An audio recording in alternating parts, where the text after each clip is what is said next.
বাংলাদেশের নায়িকারা সাকিব খানরে দিতে পারতেছে না, আদর দিতে পারতেছে না। সাকিব খানের সাথে বাংলাদেশে কোন নায়িকাকে মানাবে? আমাকে বাংলাদেশে আপনার পছন্দের নায়ক কে? নায়ক সাকিব খান। তাহলে আমি অনেকটাই বুঝতে পারছি, সম্ভবত সাকিব খানের মুভিটি দেখেছি। হ্যাঁ, বরবাদ তো দেখেছি। সাকিব খান কবে দেখেছি? ঈদের পর দিন দেখেছি। বরবাদ দেখে কি মনে হয়? বরবাদ দেখে মনে হলো যে আসলে ভালোবাসা মানে এমন একটা জিনিস, অনেক শক্তিশালী। আর কেউ কাউকে যদি সত্যিকারের ভালোবাসে তো সে তাকে আঁকড়ে ধরে রাখতে চায়, যে কোনো মূল্যে তাকে আঁকড়ে ধরে রাখতে চায়। ছলনাময়ী ছেলেরা মেয়েরা দুজনই ভাইয়া।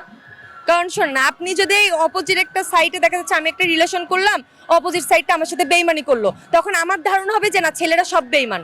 আবার দেখা যাচ্ছে একটা ছেলে একটা মেয়ের সাথে রিলেশন করলো, মেয়েটা হচ্ছে ছ্যাঁকা দিল, তখন ছেলেটার ধারণা হবে যে মেয়েটা আসলে ছ্যাঁকা। কিন্তু আসলে এটা কপাল, ভাগ্যর উপর আসলে যার সাথে যার লেখা থাকবে। সাকিব খানের সাথে বা সাকিব খানের সিনেমায় অভিনয় করার কোনো পরিকল্পনা আছে? অবশ্যই, এটা তো স্বপ্ন।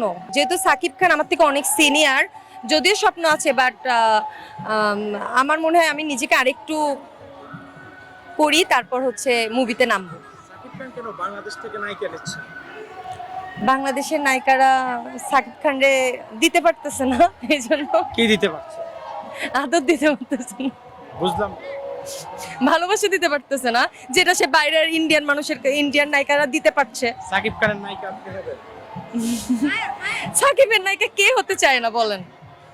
অবশ্য আমি হতে চাই। সাকিবের তো দুইটা স্ত্রী আছে। তো কি হয়েছে?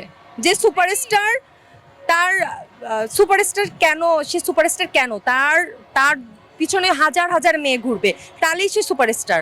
সে হ্যান্ডসাম সব দিক থেকে সুপারস্টার, বিধায় তো সব মেয়ে তার উপরে ফিদা থাকবে। তো দুইটা বউ হতে তো এটা ডাজেন্ট ম্যাটার, তার আরো 10টা হতেই পারে, কারণ তার সেই অ্যাবিলিটি আছে, সেই যোগ্যতা আছে। সাকিব খানের সাথে বাংলাদেশে কোন নায়িকাকে মানাবে? আমাকে কেমন?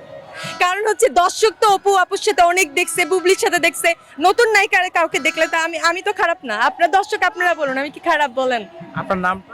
আমার নাম সুরায়া নীল। দর্শককে বলে দেন সাকিব খানের মুভি। সাকিবের মুভির নায়ক হিসেবে আমাকে আচ্ছা ভাইয়া, তাহলে আল্লাহ হাফিজ।